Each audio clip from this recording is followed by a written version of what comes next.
Till now, we have seen the structure, formation, and organization of the UNICEF or the United Nations Children's Fund. In this lesson, we would be focusing upon the various functions which the UNICEF provides for the children. The slogan of the UNICEF, which accompanies the symbol, is "For Every Child." Therefore, let us now see what the UNICEF wishes to provide through its functions for every child. Now, if you remember, the UNICEF was incepted as an emergency fund, but over time it has now become the United Nations specialized agency for facilitating long-term benefits to children. Now, for that to happen, UNICEF extends some special services which benefit the children. In fact, this benefit is holistic or very wholesome. Now, how does it do so? UNICEF extends services beneficial to children, mostly dealing with nutritional needs of the children, the maintenance of their health, the provision of a complete education, and the building of various skills which will prepare the children for the world and will make the world a better place.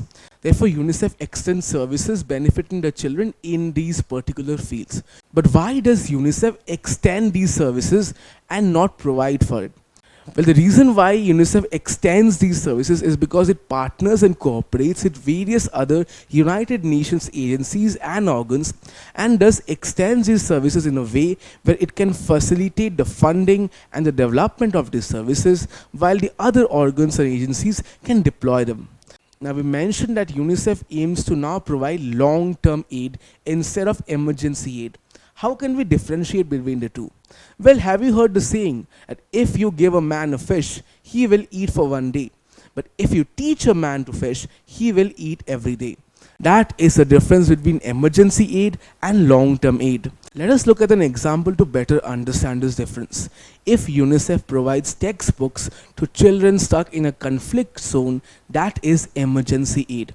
But if UNICEF helps to build a school in that same conflict zone, that is long-term aid. Over here you see a picture of children in a crisis zone, and they are being provided with slates, educational resources, and even UNICEF bags. And they're sitting in front of a school built for the purpose of educating these children by UNICEF itself. But how does UNICEF operate within national borders? Does it intervene in various countries? Not really. UNICEF actually cooperates and partners with the governments of different countries to make sure that these services are extended within the borders. In fact, many countries have a lot of experience in dealing with the issues of children, and they can bring in their experience to the table as well. Now, there are 2.2 billion children around the world as I speak this sentence. How can UNICEF possibly provide long-term aid and also extend these services which require a lot of manpower and a lot of infrastructure so effectively? UNICEF realizes that it cannot do it on its own, and therefore UNICEF extends these services with the help and cooperation from various individuals, particularly the influential and socially responsible individuals, along with various civic groups such as local NGOs, as well as various government agencies and governments itself as mentioned. Now, over here we see a poster where we can see that UNICEF is partnering with the government of Odisha, a state in India, to launch Mo Prativa, which was an online creative expression competition in which the young children and also the youth who were stuck in their homes during the COVID-19 lockdown could creatively express how they feel and could also win various prizes through it. This was a partnership between UNICEF and the Odisha government, and we can see over here the Chief Minister of Odisha is sanctioning and promoting this initiative. Last but not the least, these services are also extended with the help and cooperation from the private sector, which brings in much needed resources. Over here we see a picture where the American pharmaceutical company is writing a check to UNICEF for $10 million, thus contributing for facilitating the long-term aid to children. Now, since these services are extended with the help and cooperation from individuals, civic groups, government agencies, and the private sector, this widens the reach as well as the impact of these services. UNICEF also aims to provide the children in the member states, especially in the developing countries, with nutritious food and supplements.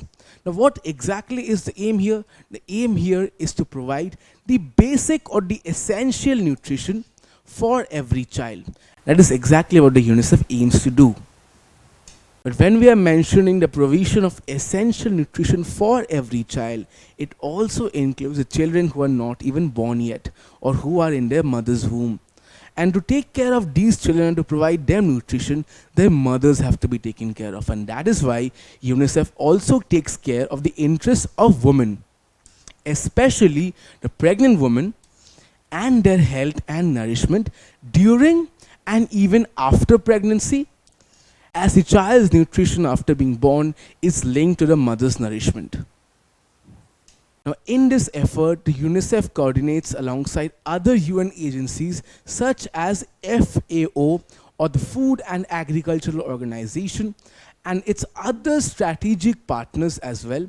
And this is for not only providing the basic nutritional facilities, but to also achieve the long-term aid goal of creating a nutritional infrastructure, which includes better agricultural facilities, better governmental support, and also better awareness regarding essential nutrition, which will make sure that the permanence of essential nutrition is achieved. And this is primarily done where children are at risk of malnutrition, especially in African and Asian countries.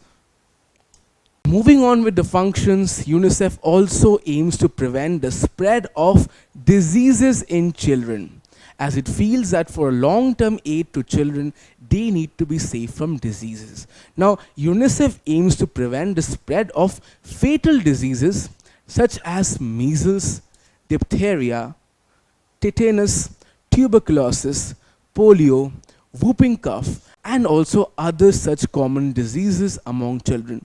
Over here we see some glimpses of these diseases affecting children, where a child is affected by measles, and over here we see many children having crutches and iron harnesses in their legs, which shows that they have been affected by the deadly polio.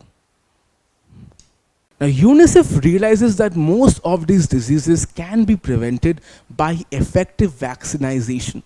And thus, alongside the World Health Organization, which is a specialized agency of the United Nations which looks into the health affairs of the world, alongside the WHO, UNICEF leads a major program for the immunization, which is prevention of diseases through vaccination. So it leads a program for the immunization of children against all the preventable diseases. Over here you see a picture where a child is being immunized in a UNICEF camp. Now, UNICEF also pushes for universal immunization and also works to reduce vaccine hesitancy among the parents. The parents are afraid of giving their children vaccines. For that, UNICEF has launched #VaccinesWork, which is like a movement of its own, which leads various kinds of awareness programs, which shows the people around the world that vaccines are effective. Over here you see a poster which says that polio cases have dropped down by 99% and measles deaths have gone down by 78%. And in total, 3 million lives have been saved each year just because of vaccines. Thus, #VaccinesWork. This has now become a common hashtag which is associated with immunization drives all around the world now. UNICEF also provides various medical equipments and medicines to health clinics around the world, which primarily focuses on maintaining the general health of children and to also increase their immunity, thus in turn helping them prevent diseases. Over here you see a UNICEF social worker standing next to some industrial oxygen concentrators, a very important medical equipment which is to be sent to various health clinics around the world.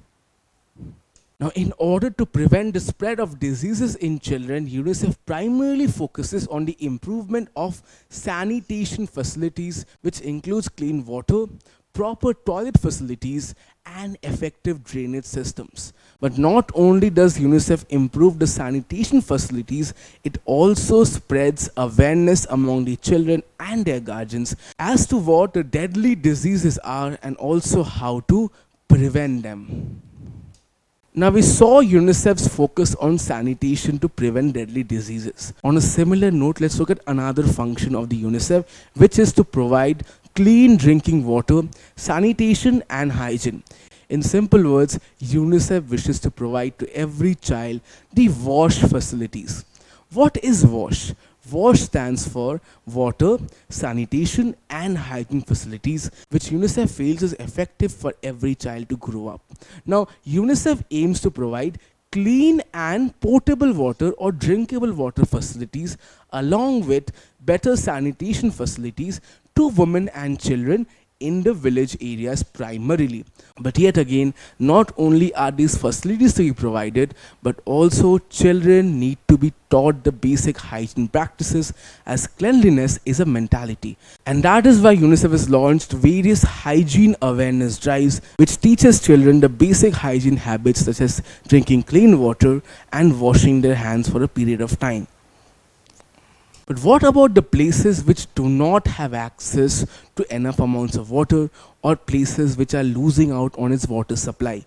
This is where the emergency nature of UNICEF acts up, and that is why UNICEF has launched the Water Security for All initiative, which ensures that all children around the world have access to clean water, sanitation, and hygiene facilities, especially in areas that are affected by water shortage. Water security is for all, as says UNICEF, and that is why it has to be protected as well, which UNICEF does. Now, in providing long-term aid to children, UNICEF feels that child safety is essential, and that is why UNICEF extends support and all forms of cooperation and coordination to various programs which deal primarily with protecting child safety, such as the suppression of illegal trafficking of women and children, and also the prevention of juvenile crimes, which are crimes which are committed by minors. Over here you see a UNICEF poster which urges the world to believe in zero exploited children and to end trafficking immediately, and to contact the authorities if they see any instances of child trafficking or child exploitation. Now, apart from extending its support to various child safety programs, UNICEF itself is dedicated to the fight for the rights of a child, and also aims to become the global forum for these rights and also the upholding of these rights, and act as a platform to voice against any form of violence and exploitation that is meted out to children. In fact, in this direction, UNICEF declared the year 1979 as the International Year of the Child in order to raise awareness regarding the various exploitations and other threats that exist to child safety. Over here we see a symbol of the International Year of the Child, which was 1979. Can you answer this question? Which year was declared as the International Year of the Child by UNICEF? Was it 1978? Was it 1980? Was it 1979? Or was it 1976? The correct answer is 1979. Now, UNICEF provides disaster aid as it was primarily an emergency fund, and UNICEF provides such aid and rehabilitation to children and women who are affected by natural disasters such as floods and epidemics. But it is not just natural disasters, but also various other man-made disasters such as wars itself. Now, while disaster relief is not the area of specialization for UNICEF, it partners with various disaster relief organizations and also various agencies, both international and also in the national scale, to make sure that the children receive UNICEF aid the first thing possible. Over here you see a picture picture of a UNICEF worker who has landed down in a conflict zone to make sure that children get UNICEF aid as soon as possible. And since UNICEF believes in provision of long-term aid, over here you see a picture of a refugee camp school built for Syrian refugee children who are being imparted education which they had been denied for a very long period of time. Now, speaking of the provision of education to every child, UNICEF in fact believes that every child has the right to go to school. UNICEF also feels the right to learn should be a fundamental right for every child, and therefore UNICEF provides children with various education resources and also works to make sure that education would be made accessible primarily in the remote and rural areas, as well as inclusive, which can bridge the various social divisions in the world that exists, primarily focusing on the impartment of education to the girl child as well as to the children having special needs. Now, UNICEF also ensures that the education is of a certain standard and is therefore qualitative and is also continuous, which means that the students are not dropping out. Now, this function of the UNICEF particularly comes in focus in crisis situations, where UNICEF, alongside other agencies of the United Nations, has managed to open and maintain many schools and provide children with the essential educational resources. Over here you see a picture of a child in a crisis zone getting access to educational resources thanks to UNICEF. And to best understand the vision that UNICEF has in imparting this particular function, let's hear from Mazoon, a 19-year-old Syrian refugee and a UNICEF Goodwill Ambassador who herself got access to these education resources from UNICEF while being stuck in a conflict situation. She says that never stop learning and never stop dreaming. Never lose hope. But to exercise so many functions, UNICEF must require a huge workforce. Now, there are countless number of people who are working with UNICEF completely or even giving voluntary service.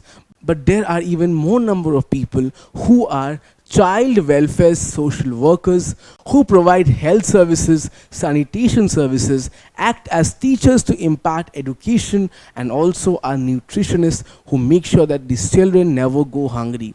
These child welfare social workers who act independently are associated with the UNICEF, and they are the boots on the ground for the operation. And UNICEF does funds for and also coordinates the training of health and sanitation workers, teachers and nutritionists who work with the children. In one word, the child welfare social workers. And thanks to this, there are now more than 15,000 UNICEF staff members who work in more than 190 countries, some of them being one of the most dangerous places in the world at the moment.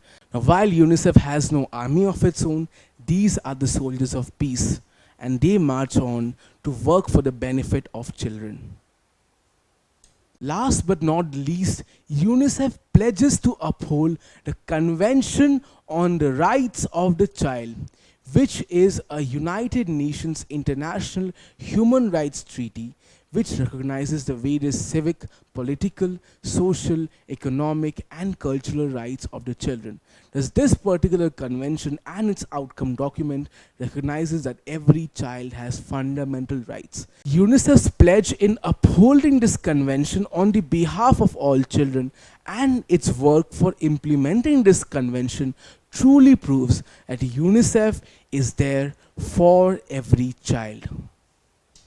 In this lesson, we saw the various functions exercised by UNICEF, the United Nations Children's Fund, which makes it the specialized agency of the United Nations to facilitate the long-term aid for the benefit of children. Now, we will be looking into the other major specialized agencies of the United Nations in the subsequent lessons. Don't forget to subscribe to our channel and hit the bell icon. You can also register for free at DeltaStep.com or download the DeltaStep app to learn one-to-one with our amazing teachers or to get access to all our 5,000 plus amazing videos as per your school syllabus. Master each topic with our adaptive practice technology. Get million plus questions with step by step solutions and unlimited mock tests. Get all your doubts resolved instantly. Learn via games and win amazing prizes like PlayStations and iPads. So at DeltaStep, learning is not just fun and easy, it is rewarding too. So register for free now.